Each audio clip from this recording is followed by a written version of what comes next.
কালি এটা ঘটনা হ'ল মই কম কিন্তু দেই মই নোকোৱাকে নাথাকো আপোনালোকৰ ইয়াৰে নলবাৰী দিগন্ত ভাৰতী সকলোৱে দেখিছে চাগে ফেচবুকত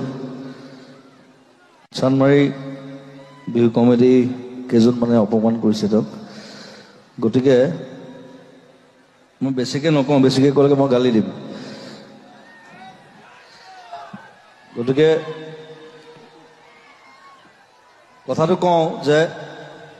সেইটো হ'ব নাপায় আৰ্টিষ্টৰ লগত আৰু তেওঁ অনুষ্ঠান চাবলৈ গৈছিলে তাত মাতি নিছিলে ষ্টেজলৈ নিবলৈ অপমান কৰিছে চব চানমাৰী কমিটিৰ যিকেইজন মানুহ আছে যিকেইজনে কৰিলে কামটো মই কাকো অনুৰোধ নকৰোঁ কেতিয়াও লাইফত আদেশ দিছোঁ ক্ষমা খুজিব লাগিব বছ দ্যাটছ ইট